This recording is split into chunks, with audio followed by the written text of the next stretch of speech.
به همه شما دوستان و مخاطبان سامانه فراموش‌ناپذیر و پخشگاه اینستاگرام دوستان من این بگاه در آن همیشه ما استفاده برای همه زمانی شبانه برای ما شما خدمت می‌کنید جمله شما رو تقاضا می‌کنم خواستم که از شرکت خبری شما می‌دونید که ما در کمپانی خبری کار می‌کنیم و در کانال افسانه و نسلامی که من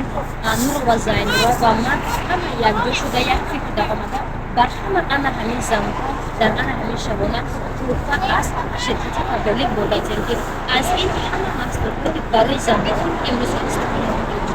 در این تقریبا است به همه یک جا بوده می‌تونم از اون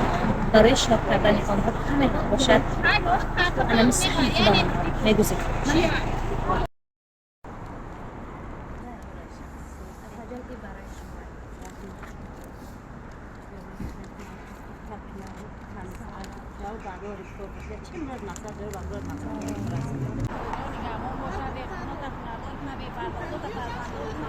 که بختا تا بخدار کنه خیری کردگی کنه و در گوی خدا قبول کنه سفر کنه سفری به خطر کنه این حال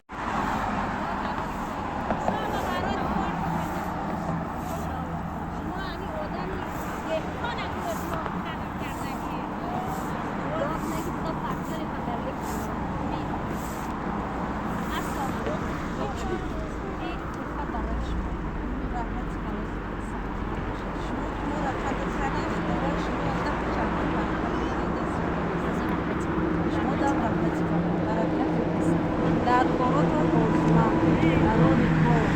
چی نیت مقصد داره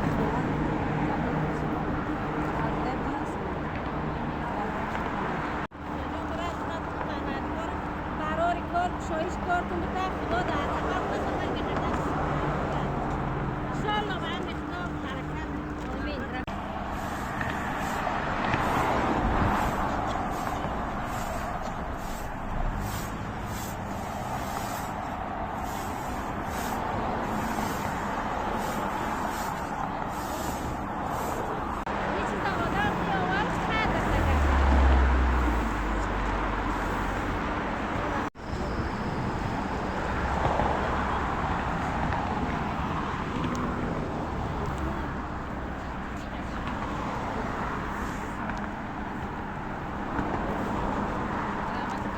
دعا کنن آدمایی که خیر کردگی هم خداوند خیراشون رو قبول کنه و به درگاهشون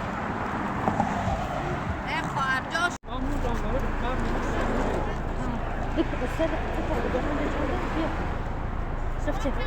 خدا پروردگار خیر کنه قبول کنه و خدا عید از زیادتون بته حرمت کردین برای ما خاطر ما هشیده حرمت کردین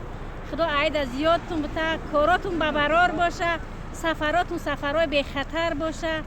خدا جان در پناهش خودش نگاه بداره شما را رحمت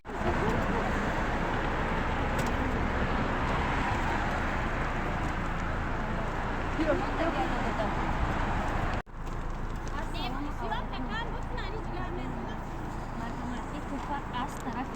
کمپانی خبرلیک از طرف نستان که به ما قبول کنن.